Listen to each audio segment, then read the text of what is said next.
অনলাইনে এপিআর কীভাবে ভরতে হবে সেই নিয়ে আজকে আলোচনা করব। এপিআর অনেকে এইচআরএমএসে লগ ইন করে সেখান থেকে খুঁজে পাচ্ছেন না, তাই আমি ডাইরেক্ট এই লিঙ্কটা আমি দিয়ে দিয়েছি। এই লিঙ্কটাতে ক্লিক করলে এইচআরএমএস খুলে যাবে, ডাইরেক্ট এপিআরের অপশান চলে আসবে। আমার যেহেতু লগ ইন করা আছে সেহেতু আমার এইচআরএমএস খুলে গেল। যারা ডাইরেক্ট লিঙ্ক দিয়ে খুলবেন, প্রথমে লগ ইন অপশান আসবে, এইচআরএমএসে লগ ইন করে নিতে হবে।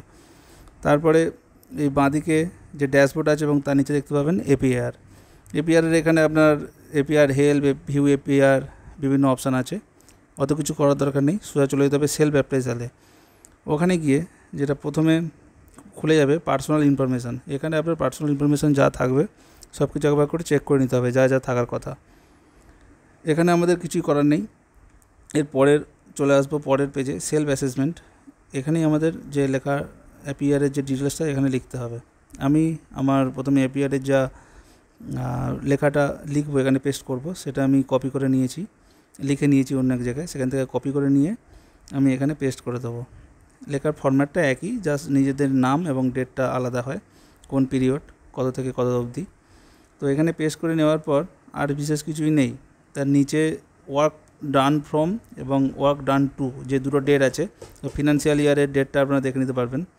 এখানে এই দুটো কিছু করার নেই, এই ডেটটা অটোমেটিক্যালি সিলেক্ট থাকবে। আর তার নিচের অপশানে যেটা থাকবে, কোনো রকম অ্যাওয়ার্ড বা অন্যরকম কোনো স্পেশাল অ্যাচিভমেন্ট হয়েছে কি না এই পিরিয়ডের মধ্যে, যদি থাকে সেটা আপনাকে লিখতে হবে। আর যদি না থাকে, কোনো কিছু যদি সেসব কিছু না থাকে, তো সিম্পলি এখানে নট অ্যাপ্লিকেবল লিখে দিলে হয়ে যাবে। এখানে নট অ্যাপ্লিকেবল n/ দিয়ে এ লিখে দিলেই হবে। এবং তারপরে যে প্রপার্টি ডিটেলস যেটা আছে, ওখানেও নট অ্যাপ্লিকেবল অপশান চুজ করতে হবে। এখানেও কিছু করার দরকার নেই। এরপরে করতে হবে যেটা সাবমিটে ক্লিক করলে একবার কনফার্মেশন চাইবে, এখানে ইয়েস করতে হবে। ইয়েস করলে একটা ওটিপি আসবে। এইচআরএমএসে যেমন লগ ইন করার সময় ওটিপি আসে, তেমন একটা ওটিপি আসবে। এই ওটিপিটা এখানে পুট করতে হবে। ওটিপি পুট করে দিয়ে ওকে করে দিলে আপনার এপিআরের ওটিপি দিয়ে এখানে সাবমিট করতে হবে, ওটিপি ভেরিফিকেশান। ওটিপিটা দিয়ে সাবমিট করে দিলে আপনার এপিআর কমপ্লিট হয়ে যাবে।